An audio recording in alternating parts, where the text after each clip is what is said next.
This is a talk I gave for a local project management institute. I went into cognitive diversity and how it can transform your workplace. I'm excited to share with you some practical insights that could boost your team's productivity by up to 30%. That's according to a Harvard study from 2017. When we talk about neurodiversity in the workplace, we're not just talking about being inclusive, we're talking about tapping into that unique brain power that can seriously affect your bottom line. You probably have neurodivergent people already working for you, especially in IT and engineering. Their brains are just built differently. That's why they're so good at what they do. I'm going to show you some ridiculously simple workplace accommodations that cost almost nothing. This isn't about giving special privileges. It's about maximizing return on investment on the salary dollars you're already paying and maximizing profit for the company. I'll also share some real world mental health awareness strategies and professional development approaches I've learned through working with thousands of neurodivergent folks, including those with ADHD and autism, because when people feel safe, they're more likely to contribute those $1 million ideas they've been hesitant to share for years. I have a longer version of this talk that I can present to your company or organization. Please feel welcome to contact me at davidgood.org.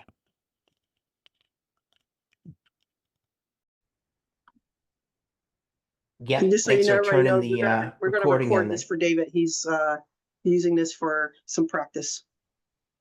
Yeah. And just to make everybody comfortable, y'all won't be in the screen. I'm the only one being recorded here. Okay, I'm gonna go ahead and share my screen with y'all.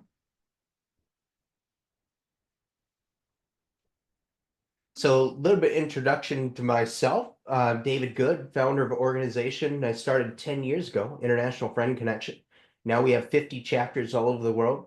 My life's dream is to create a chapter in every state, in every country for shy people. I also was declared a point of light by George H.W. Bush's foundation, Points of Light, 5 million volunteers, only 7,000 people have gotten that honor.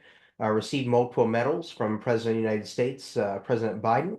And I'm also Chief of Global Affairs for the Octopus Movement, which is a think tank for neurodivergent people. They do some neurodivergent advocacy work.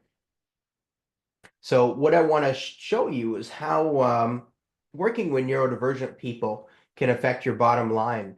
And one thing is you probably have a lot of them working for you in IT. You know, you interact with engineers in IT. It's different from interacting with people in sales and marketing. Brains are just built differently. That's why they're good at what they do. And there's a Harvard Business Review study, 2017, 30% productivity gain by having neurodivergent people on your team. So one thing I can tell you about being a person with a condition that used to be called Asperger's, how I tend to introduce myself to people is, I have the condition that used to be called Asperger's. And what that means, really high IQ, but a lot of times I'll put my foot in my mouth because things that make sense for me to say sometimes won't make sense to y'all, or sometimes people take offense. So please, if I say anything off-putting, just know that my intention is not to offend. It's just how my brain works. But I work with a lot of people, talk with a lot of people, different levels of the autism spectrum.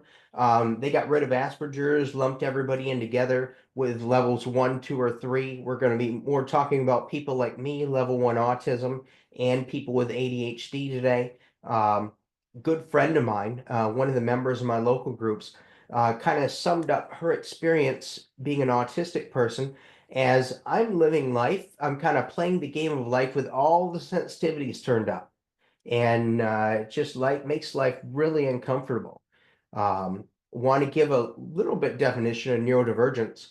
So neurodivergence isn't something necessarily like bad behavior, or we're choosing to have these different behaviors from mainstream people, or quote unquote neurotypical people. Our brains are actually physically different. Now, with autism, I can tell you about that we have extra connections in our brain. There's a diagram I should have put on here where they showed pictures of synapses in the brain. And the synapse between a normal person compared to an autistic person. The autistic person had more synapses, and it was kind of fascinating, more connections in the brain. Um, so there are many types of neurodivergence, autism slash Asperger's, ADHD, dyslexia. Today I want to focus on the two common types, autism, ADHD, things that I've dealt with and people I've known dealt with. Some common traits between the two of them: executive dysfunction. So that can be problems with working memory, being able to stay focused. People on the autism spectrum, a lot of problems with social interaction. Like I said, we just don't get people. Like you can have some of those brilliant people. They can, like, for instance, what I would be able to do when I was a software developer, I could model the database and the software in my head, and then I could see how all the parts connected. That's called systems level thinking, which actually makes for a great project manager, because you can see all these complex systems, model them in your head and see how they fit together to make them more efficient. But a lot of social interaction challenges because we can figure out all these complex computer systems and business systems, but it took me so long to figure out people and working with so many experts. ADHD can have some self-regulation issues. People on the spectrum, we can feel things. It's so they say it's a spectrum. It's not all the same for everybody. Some of us feel things very intensely. I feel emotions very intensely. Other people have a thing where they can't really identify their emotions. So right now, autistic adults face 80% unemployment, because we just generally don't fit in the corporate world, 8 to 5, 9 to 5. Um, so the corporate world is losing out on a lot of brain power. Like I said, that Harvard study showed that teams that include neurodivergent people and work together, 30% more productivity.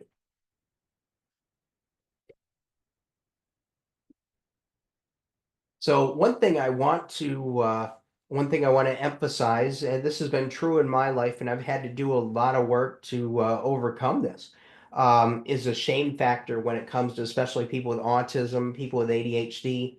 Um, Especially people in the autism spectrum. We were born different, always got called the weird kid, would always say things, would always have a lot of ideas, but then people would ridicule our ideas, and then so we learned to kind of keep quiet about that kind of stuff. Even though our ideas may be more efficient or better than the ideas other people are putting out, that history of ridicule and shame that we feel kind of keeps us from contributing more because we're hesitant about that. Um, kind of, I over and over when I talk with people like me, the common thing is just I'm so lonely. No one will work to understand me. I don't know why people are treating me bad. Or I don't know when I say things, people just get these confused or angry reactions in my face. And they are just truly confused, like I was confused. Like I said this makes perfect sense to say. But why do people have a bad reaction to it? And a lot of people are angry at people. I was that way for a long time. I do a lot of forgiveness work and let go a lot of that anger and learn how to connect with people. And that was a big part of my journey. So, what are people like us good at? So, I have ADHD and autism, which kind of results in a storm in my constant storm in my mind. Not a fun way to live, but I have some of the benefits of both. So, ADHD people with ADHD, they're kind of impulsive. They can be fidgety, can't pay attention for a long time, that amount of time, but they're your highly creative people. In a crisis, they have the ability to not get locked down and or their brains don't lock up and they have the ability to pivot. But with ADHD, they have a hard time paying attention to things that they're not interested in. But when it's something piques their interest, they have that ability to hyper focus. Now, people on the autism spectrum, whoops, let me go back a second. I was moving my screen window here. I got to move back here a minute. Oh, here we go. So Now, people in the autism spectrum, especially level 1, they're going to be your higher IQ people. They make great software developers, great IT people, and I may throw. I'll give you a little thing. What a buddy of mine told me. He was one of the architects for PayPal, and he was in charge of hiring a lot of developers. And I teach a program which teaches emotional, social intelligence, kind of people like me, and IT people and engineers and some leadership skills. Um, so what he said, yeah, basically everybody that worked at PayPal, all the top engineers, they were on the autism spectrum. They just didn't get the diagnosis because they were fully independent and they could take care of themselves. But they would have like zero social skills and just they're brilliant, brilliant engineers, but could just not figure people out for all their intelligence. So great attention to detail, people on the spectrum, great pattern recognition. When we get interested in something, we just want to learn everything about it. I got a buddy, name's Anshar, good buddy of mine, and so you can give him a freaking thick book, and 15 minutes later, hour later, he can answer any question out of the book. Speed reader, I mean, that guy's IQ just blows me away. Um, so, and one thing I'll mention, I didn't have it on here, but I mentioned systems level thinking before, where we can model different systems in our head and we can see connections between different things that other people may miss. So NSA recently had a thing where they were hiring people on the spectrum to look at images. Now with the advent of AI, maybe less, but because people on the spectrum would be able to pick out details and photographs that other people would miss. So, so you with people on the spectrum, you will get those innovative thinking that will allow you to see those connections between the different things. So ADHD, some of the things that they're good at, creative thinking, their idea machines, adaptability, the ability to change quickly and during a crisis, being able to switch and not get locked down. I remember when things go bad, something just snaps in my head, and then I focus on what has to be done. I don't freeze up. So I said the analytical thinking, people on the autism spectrum, the higher functioning ones, they're your good engineers, attention to detail, systems level thinking. So one thing I'll mention is I believe, and we talked about this as a think tank, that people on the autism spectrum are kind of going to be the bridge between AI and humanity because our brains work like AI thinks right now. Um, so we can understand how these AIs think, and we work with them kind of more naturally than neurotypical people.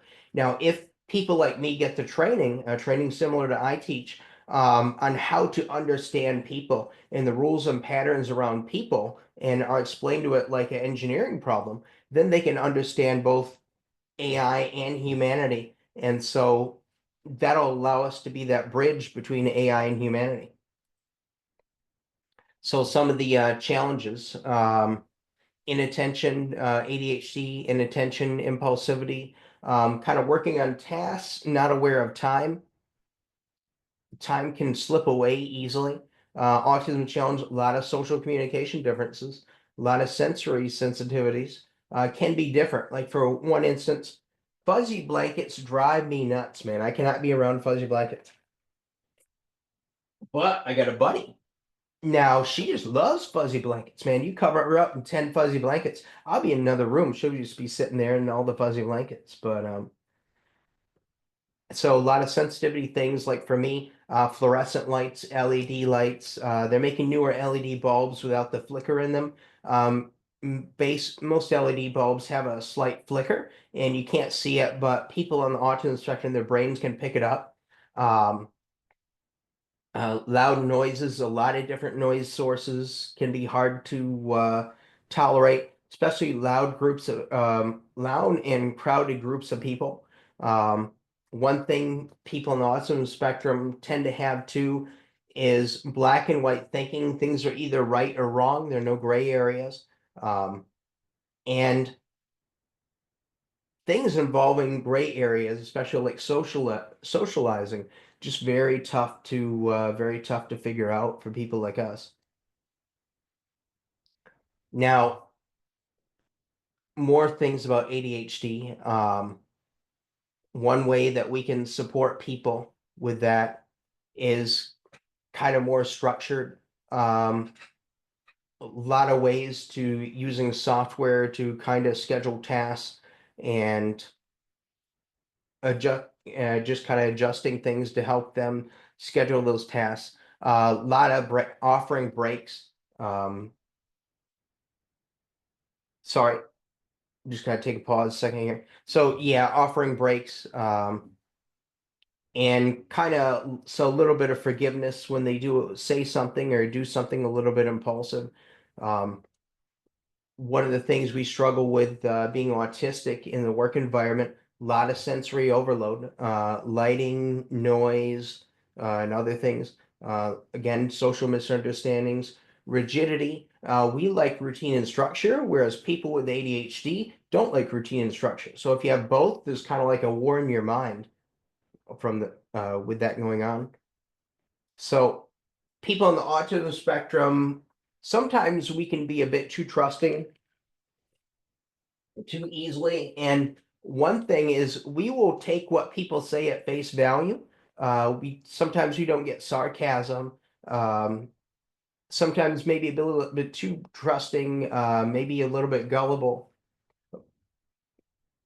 because we like to generally take people on face value there.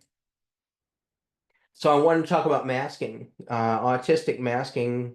So it's suppressive of a lot of natural traits to fit in the world. So some things, a lot of people like me can't do eye contact. For many years, I could not do eye contact till I got some help and other treatments. Um, Stimming. So yeah, as a kid, I would do a lot of that. So stimming can be some things like repetitive words, repetitive movements. Or even using like a slight fidget toy. I keep this little bubble popper thing by my desk, so when I'm nervous, I can fidget around with that, and that can help people with ADHD too. Um, but when we have to suppress those things, it takes a lot of brain power to suppress those things and to act quote unquote normal. So when we have to suppress those things, our efficiencies can go down. So if I'm at work and there's a lot of fear, I'm around a lot of new people, um, I will try masking. And a lot of people like me can't mask as well as I can. So I'll stop. Like if I'm happy, I'll kind of move around a lot. Music will kind of I I've learned to love music quite a bit, and then so you will naturally just see me move to music if I'm listening to my headphones. And if I have to suppress all that, causes a drop in my efficiency and productivity. There's a guy I know, he was great IT person, made company a lot of money, but because of all the masking he had to do at work, he burned out in his 40s and got real sick. And now he had to quit his job. So that's kind of the cost of masking is it takes that brain power, those resources in your brain to mask all the time, and your productivity just goes way down. And I want to talk a little bit more about what burnout looks like for autistic people. A lot of it just overwhelming fatigue, chronic exhaustion, um, emotional shutdown. You just kind of get overwhelmed with emotions, a lot of cognitive fog. You can't think, and then you kind of lose some of your skills for a while. And this is when I ran into a guy, came to one of my events, and this was shortly after it might have been before I got my diagnosis. So I just got my diagnosis a few years ago. It was like the weight of the world got lifted off my shoulders. Because I knew I wasn't bad, I wasn't broken. This is the way I was born. I wasn't necessarily I didn't choose to be the weird kid. It's just naturally how I was. But so a guy I know came to one of my meetings and we were talking. And he's like, I'm always the best one at my company, but I work so much and I burn out and then I'm sick for 6 months. And I'm like, that's kind of my story too. I would work for years and I get real burned out and then be sick for a while. And so what I do is I have people that keep me accountable to help me not work so much. Because when I like doing something, when I'm all gung ho about something, I have no problem working 16 hours a day. But then if I do that with no breaks, I'll be very sick. So kind of having an accountability partner. Usually people have an accountability partner to keep them on task. You might need an accountability partner to say, hey, and maybe y'all been pushing yourself a bit too much. We need to take a break. And then all people in the spectrum, we might not like to hear that. We might not like to hear that, but it would be for our own good to be forced to take a break. Um, one thing I want to tell you about too is flow state. I remember when I was a software developer. So flow state's a thing when you're totally immersed in your task, everything fades away. So when I was doing software development, everything would fade away, but me and the code I was working on, and and then I would almost go into like an altered state of consciousness and code for like 6 hours, and then you come out of that and all kind of problems will be solved. So that was kind of a um, and that was kind of one superpower that I had. So, what can we do to kind of help people in the workplace like me? Um, so environment, a lot of sensory friendly spaces. If you can't get lighting, that's not annoying, or it's noisy. Couple cheap things you can do. There's a pair of glasses that I use called Theraspecs, lets me tolerate fluorescent lights better. They have this FL-41 tint. I have chronic migraine too, so that helps that. Um, Also noise canceling headphones where you can switch between noise canceling and transparency mode just to block out all the sounds. Whenever I would be a software developer, I would wear headphones, kind of listen to music or radio shows, something like that, and that would help me keep on task. Kind of interesting thing. Sometimes I'll get focused and just have the same song repeating for like a few hours, go into flow state, and then I realize, oh, I've been listening to the same song for a few hours, but it was relaxing. But other people, that would probably drive someone normal with ADHD kind of nuts. Um, yeah, with autism, people want organization, they want scheduling, but people with autism work best in independent work. And to get the most productivity out of them is we look at adjusting the workplace to the person, not necessarily giving them special privileges, but we're doing this to get the maximum productivity out of the person so we can get the maximum return on investment for the salary dollar that we're paying them. Um, what we can do with the team that they're on, a little bit of social inclusion and training, have to give people on the spectrum benefit of the doubt. The got a lot of friends, and all the same thing is like people at work don't like me.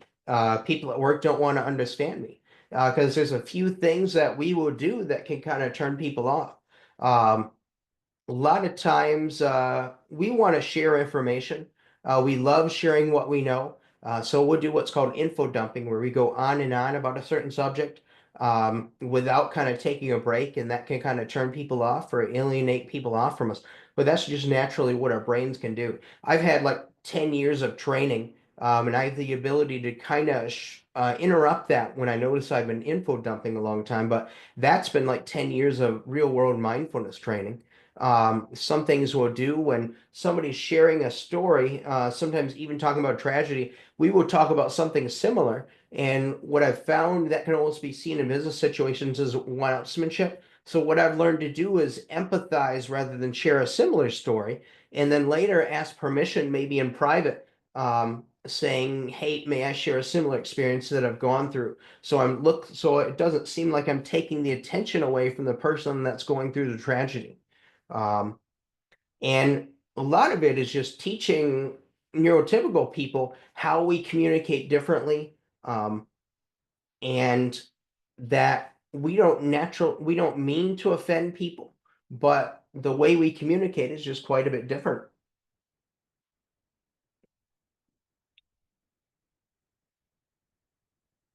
So yeah, I mentioned some of this before. having some quiet zones. People in the spectrum need that quiet place so that they can focus and decompress.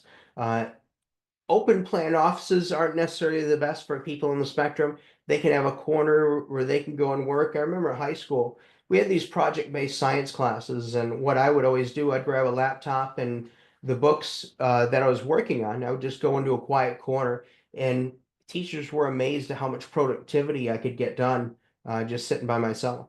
Again, something cheap like noise canceling headphones, Theraspex glasses or other light filtering glasses, um, or even changing the lighting in the office if you can result in quite a bit increase in productivity. I mean, for a few $100s, you get another $10,000, $20,000 of productivity off of a person on the spectrum. And like I said, a lot of your IT employees, they're probably on the spectrum, especially those with a lot of social difficulties. It's just they're fully independent, so they don't need the diagnosis. So how does this fit into project management? Give a lot of structure and clarity. Give clear, detailed instructions and deadlines. A lot of charts and checklists, visual aids if they're a visual person, standard operating procedures, templates, standard operating procedures for streamlined processes, and a lot of clear communication. So, like I said, people like me will take things literally. We don't work with metaphor that well, though I've studied it and I'm able to interpret metaphor a bit better. I remember in school we'd always learn about metaphors, and my whole thing, and I never understood poetry. My whole thing was, why don't they just come right out and say what they want to say? Have a hard time reading between the lines. So you want to be direct and straightforward with your language. Say what you mean, and make it safe so that they don't feel dumb asking questions. Um, One of the things that always helps me when people come to my class, I say, no, this is a safe place. No one's going to make fun of anyone for any question. And the only dumb question is one that you don't ask, because there's probably a lot of other people with the same question. Um, if you give verbal instructions, make sure it gets written down, give written summaries, and write down those instructions. And like I said, a lot of patience, openness to questions, even questions that may be counterintuitive. So adapting to individual needs, flexible hours environments. So read a scientific article last year, very interesting. So our brains do not pick up cues, whether it's social cues like facial expressions, when to talk in a group conversation, or even a one-on-one conversation. We can kind of overtalk some people, and we don't mean to, but we get so dang excited, those words just want to come out. But so what this article said is that our brains, being a person on the autism spectrum, our brains do not interpret the natural cues of the world that tell us when to get sleepy. So, like for instance, I can work noon to midnight easier than I can like 8 to 8 a.m. to 5 p.m. That's just the way I'm work. A doctor said it's something called delayed sleep phase syndrome, because of how our brains work. So you may not, some autistic people may be good in the morning, some may not. It kind of differs. Kind of, if you can adapt hours to the person, if you can adapt the working environment to the person, you're going to get that higher productivity level out of that person. Um, so again, quiet, low stimulation workspaces. Again, focusing on simple things you can do, offering noise canceling headphones or special glasses to tolerate lighting. And maybe if you don't want to call anyone out in your IT department, just offer, say, hey, if anyone wants to try a little experiment of having some light sensitive glasses or noise canceling headphones, so that you're not calling any certain person out, and everybody can give it a try, and then those people that are like me won't feel like they're going to be ostracized if they step forward and give that stuff a try. But so, and the way you can test this is, so software development industry has many metrics for measuring software developer productivity. And so it's just a matter of trying stuff and then seeing if the productivity goes up. And I guess we got to justify this. Like other people may say, oh, this person's getting special privileges. Well, that's because not necessarily special privileges. We're just adjusting this to how their brain naturally works to get the maximum productivity, the maximum profit out of that person. Um, some supportive tools, task apps are great. I use one called Todoist, and I use a lot of I like writing handwritten lists and things like that for what I have to do during the day. Um, that handwriting seems to help get stuff out of my head better. A lot of task apps, Trello, Asana. I have not used those, but I know people that use those and they say that they're very helpful. Um, so especially for people with ADHD, set those timers. I remember, let me see, when I was a software developer when I was younger, boss gave me a task, said, okay, work on this for 4 hours and let me know how much progress you made. And then 8 hours had gone by. And he was like, oh, I only told you to work on this for 4 hours. And I'm like, sorry, kind of lost track of time there. So yeah, with it, people with ADHD, that time blindness, not knowing how much time has gone by. And then, so I'll tell you another story coming up here in a second. So, yeah, if you can submit written meeting agendas and notes, to, especially people on the spectrum, especially people with ADHD with those memory issues, that can be very helpful. Um, and what we want to do is pick the person with the strengths for the right tasks. So, if you need for data analysis, you need people the strengths of the person with on the autism spectrum. Give them this task that align with how their brain works. Um, Also, if you can give tasks that align with interests, I mean, you'll get amazing work out of those people. Um, Building that psychological safety. Because, like I said, people like me grow up with a lot of shame, and that follows into adulthood. And unless we did intense work with that, that will always follow us along our as we are adults. I've did many years of work to overcome a lot of that shame, but it pops up every now and then, makes me hesitant to submit ideas. Might have ideas that can help the companies. I might have $1 million ideas, but might be afraid to submit them. Um, so we just want to have an open dialogue with people and make sure that we can make it a safer place. Maybe let them submit ideas in private. And I'll tell you what my friend David Siegel at Meetup used to do in a second.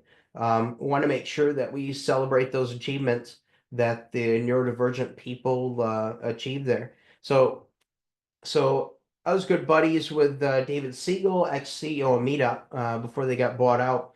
And he told me something remarkable when I came to Manhattan to give a talk at their 20th anniversary party and then at their office. Um, because my groups work a lot with shy people, my dream is to have a group in every state and every country for shy people and recruit at least 100 leaders. Um, but what Meetup used to do, he said, so before meetings, we would send out agendas. And because we had a lot of people who were afraid to speak up, we would have them submit their ideas ahead of time or even after the meeting so that they could feel safe submitting their ideas. It also gives a paper trail. And one thing I forgot to mention, so I talked about earlier how people like me can be really trusting. And because we've had a problem with people and we feel so lonely, that when somebody likes us, we tend to want to do as much as we can for that person. Sometimes we can't tell when people are pretending to like us, so we can get taken advantage of. A lot of people take advantage of us for our ideas, free work, things like that. And so one thing I tell people to do is when you give people ideas, make sure there's a paper trail so that they don't just take your ideas and claim that they were your own. You got some evidence that you gave these people these ideas. I had one person on the spectrum tell me about how they used to give someone, have great conversations with someone, and then that person would take their ideas, give a presentation about it, and everybody thought they were her ideas. But yeah, so that was a little bit rough, but I guess you want to type in chat. We'll go to a Q&A in a second, and we'll just want to know what insights resonated most with you. If you want me to go on about some more things about my experiences or other people's experiences, and what knowledge that you want to apply. Feel free to give me an email. I do some paid training and paid talks for companies. Starting in March, I'm going to be teaching classes on power skills every Monday, social intelligence, emotional intelligence, being able to manage workplace relationships and personal relationships, as well as finding meaning and purpose in life. Check me out at davidgood.org. And if you're thinking about giving to a charity, I like volunteering for Sheldon Clubhouse. It's a day program for people with mental illness.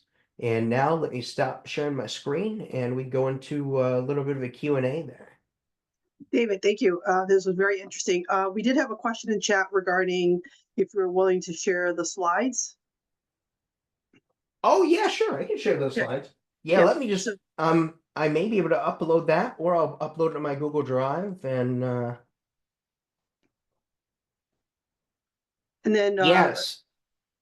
yeah. So I think I can't remember if I have the last version of your slides, but I can also send it out via email. Yeah, so I didn't give you the last version, so okay, that's fine. So I think some questions are coming in, but one of the things you had mentioned the role of AI and how that plays. Could you? Yeah, I had this conversation with someone else recently within a PMI chapter, and he talked about that, like AI was going to be the great equalizer.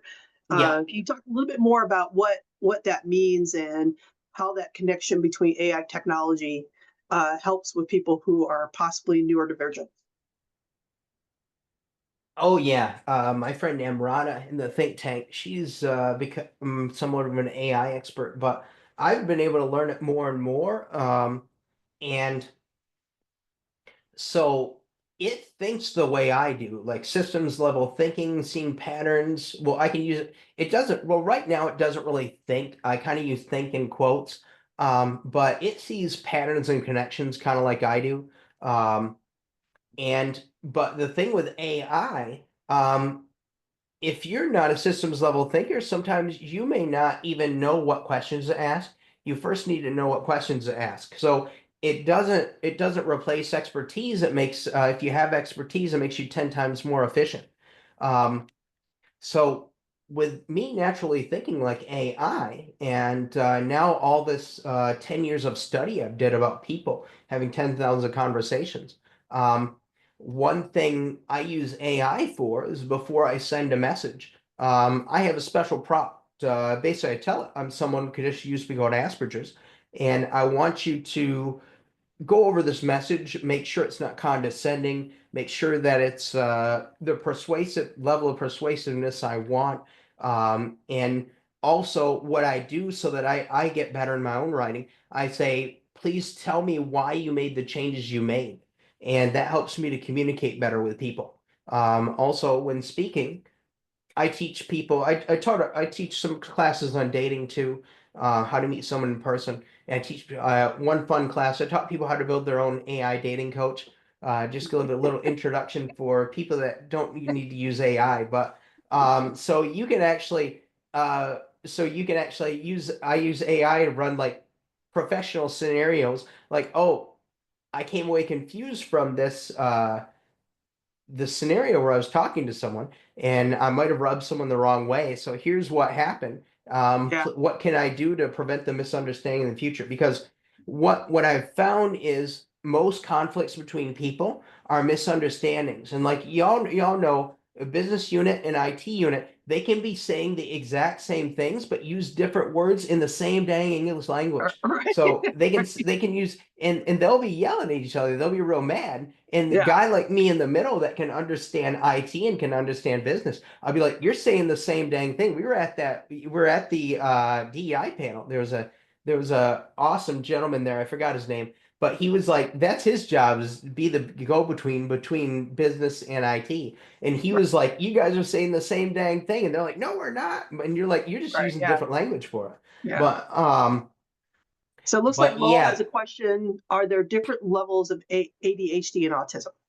so yeah, with ADHD, I don't think there are different levels, but with autism, there's level one, two, three. Level one kind of used to be called Asperger's. or I call it the condition formerly known as Asperger's because they didn't give us a new name for it. They just lumped everybody together. But 1, 2, and 3 is dependent upon the number of supports they need for independent living. Level 1 doesn't need many supports. They just need some help with everyday tasks, like things like noise canceling headphones, light blocking, maybe training. Level 1 can maybe do some training on social skills, how quote unquote neurotypical people work, like what not to say, what not to do to put your foot in your mouth, how to get along with people better. Level 2 may not be able to do that. Level 3 needs, they're the ones that need like caregiving. Level 2's more independent than level 3, but not as independent as level 1. So the levels are how much support someone needs to get by in life. Yeah. Well, it's interesting. I was watching. I don't know how I got there. How social media works. You can go down a rabbit hole that you don't even realize you got to. And there's a gentleman on there called Drawings by Trent, and he obviously is on the spectrum somehow, some way. They never really talk about it.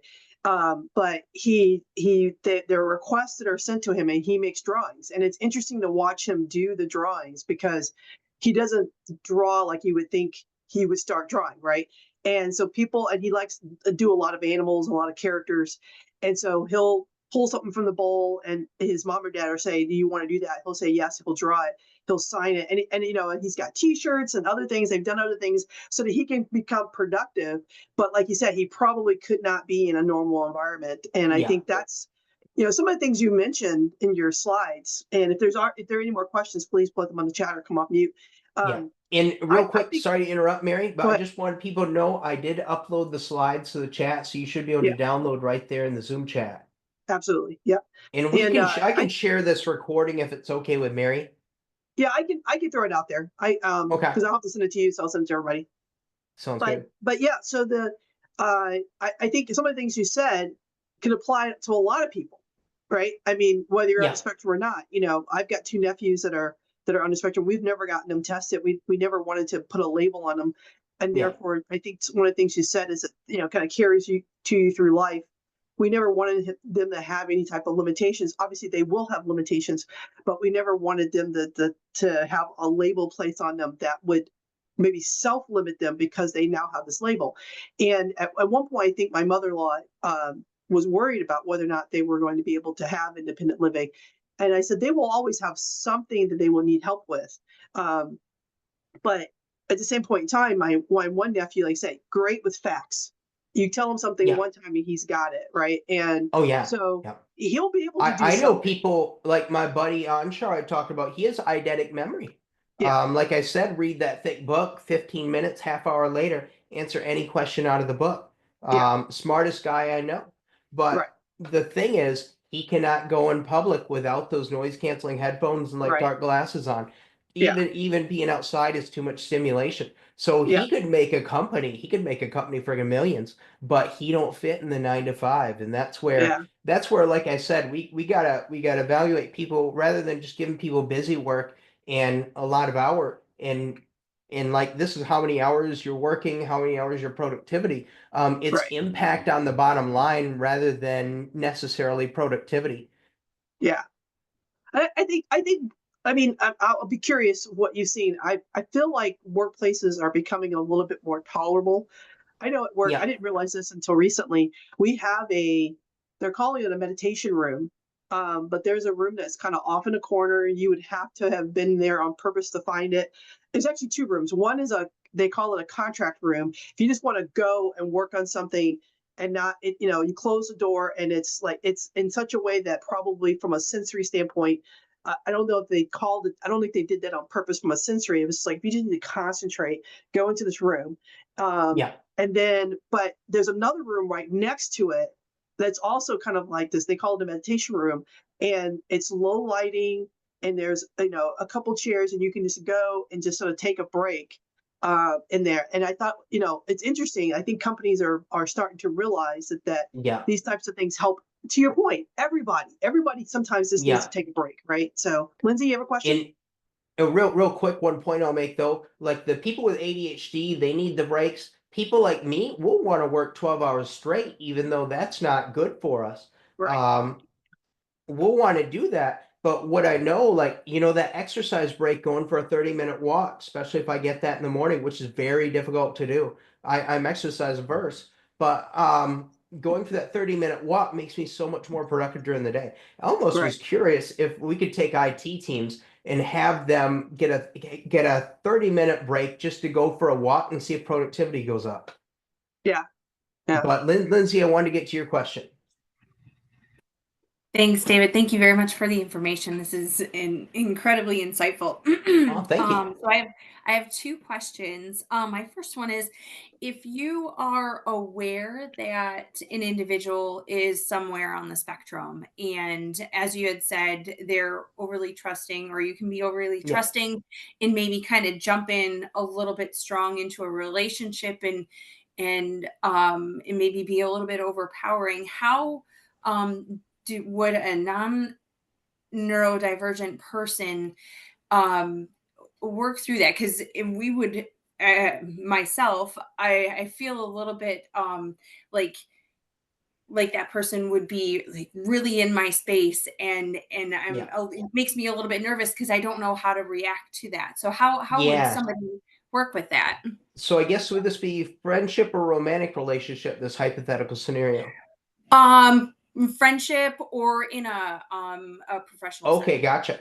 Yeah, so one thing I can tell you, like most of my life, I had one friend, so I was misunderstood, but we were real good friends. And then once he got married, then I was kind of alone, and that's why I started my meetup groups, because I was spending too much time playing video games. I needed to be in the real world, so I was scared of people.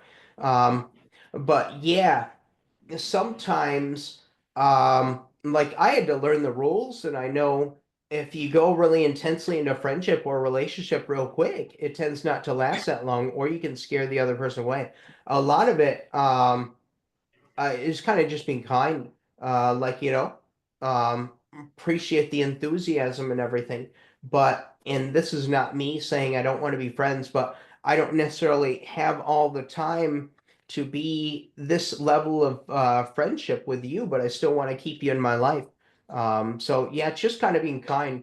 So what I would do in that scenario, I kind of asked ChatGPT. I'd say act as a well, now with ChatGPT, you may not even need to give it a role pretty soon, but I'd say act as a interpersonal communications coach. How can I communicate to this person that their friendship is coming on a bit strong? And how can I do it in a kind manner so as not to create, so as to create the least likely amount of negative feelings? Um, and that's how kind of I'm doing a lot of my communication, and it's leveling up my communication interpersonal skills quite a bit, especially in the past year with using ChatGPT and getting that mentorship. Awesome. Thank you very much for It's that. it's amazing. It's so amazing, these AI tools. Like y'all may know, if you read my personal website, had my software development career taken by a car accident. Couldn't be a software developer because I can't spend that much time on the computer. Every couple months, have to get these 4 long needles back in my head. They're not fun, but I'm pretty much pain free. But I'll never be a software developer. But these AI tools are making me being able to, with limited time at the computer, I can be super productive with these AI tools. And then a lot of times, like, so yeah, offer these AI tools to your people that are neurodivergent, because a lot of times my ideas, and like I see patterns and connections. So friends of mine would say, "Oh, just because you think it's a pattern doesn't mean it's real." So I used to a lot of ridicule or people questioning my the things that I perceive. So I have AI say, is this pattern real? And please cite your sources. So one thing working with AI, you have to tell it, please don't make things up and please cite your sources. And then it's a great tool to work with, because sometimes we all know it goes off the rails, makes stuff up. Yeah, I can. Lindsay, do you have a second question? I did have a second question. I have a neurological disorder that's considered it is considered um a disability, and I haven't had any impacts with it as much in the past, other than heat and adversity. But Okay. in recently, I've been experiencing more cognitive things with a lot of the information that you presented.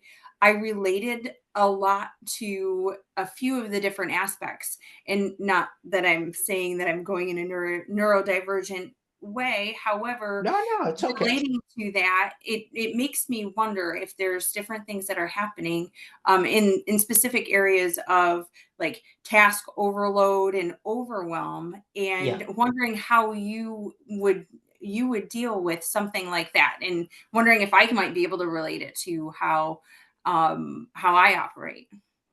Yeah, overwhelm is something I face. I got my hands in a lot of pies running my organization, being involved with a think tank, doing some talking, and getting involved in more stuff, as well as starting a business. But so overwhelm's followed me around all my life. I've been kind of a person that's stressed out easy, but I try to get all the things I have to do out of my head, and then I prioritize them, and that's kind of how I deal with some of the overwhelm. And then it's kind of just being honest with the people I'm working with. Hey, this is the number of spoons. There's something called spoon theory. People with disability, we have a certain amount of things we can do every day, and that can change day to day. So I may say, hey, I don't have as many spoons today. Which is the biggest priorities that I need to get done? So that's one thing I fight my overwhelm. It helps to get everything out of my head on paper, and then sometimes that list can be overwhelming. And then, so here's how I give a lecture on how to survive bad days, especially if you've got disabilities or depression, things like that. Um, so what I learned through acceptance and commitment therapy and what I teach others using the ACT model for coaching is when you're feeling overwhelmed, focus on. I got this from a book about it was a fiction book about I read a lot of military fiction, but focus on the next smallest step you have to take. So that first smallest step, maybe make that list. Next smallest step would be prioritize. Next smallest step, pick one thing, get that done. If it's a big thing, they always say eat the frog first, so pick the hardest thing you don't want to do first. But sometimes if you're having trouble getting started, like you got ADHD, pick one small task, give yourself a win. And then once you win, celebrate that win. Do something small. Don't like eat a whole like tin of cookies or something. Maybe a little piece of candy. If you well, I love food. That's my reward. So I give myself a little piece of candy. And that motivates myself to do something else. But when the days are hard, when that depression's hitting hard, what I tell people is when you wake up, you don't want to get out of bed, throw one leg over, throw one leg over. Then you're a little bit uncomfortable. So you got to throw another leg over. Then you're halfway out of the bed. So now we got to get up, we got to go to the bathroom. And then you've already had a win. You got up, you went to the bathroom, took care of yourself that day. Then drink some water. That's the next thing you do. And if all you did is those things that day, maybe you got cleaned up a little bit, brush your teeth, one more thing, that may be enough for that day. And then the next day, let's try do three things. Let's try do three things, and then four things. And then it's that behavioral activation, what deals with the overwhelm and that depression. Um, Being able to, because you'll want to go into freeze mode when you get overwhelmed. So you want to narrow your focus from this big picture. What's the smallest thing that I can do next? And then what I use is diffusion methods from acceptance and commitment therapy. If you want to come to some of my Monday classes, I think first week in March, I'm going to teach the acceptance commitment therapy tools to deal with those that overwhelm, that uncomfortable thoughts and feelings, and how we can make progress towards a better life despite being really uncomfortable. Because I'm uncomfortable all the time, pain or my mind's a storm, but we still have to get things done. And we still want to work towards a meaningful life. And when you're just sitting there, you're frozen up. That life's not very meaningful. It's not very rich and meaningful. And then we start beating ourselves up. Well, we just accept our internal state. Hey, we're not going to beat ourselves up. We're going to be kind to ourselves and just say, hey, let's just try a little bit. Let's just try one tiny thing. And then Yeah. next, you do one tiny thing, another thing, and it adds up. So we separate our consciousness from our thoughts and feelings using diffusion methods. You can look up DEFUSION, diffusion methods. And then we take tiny steps.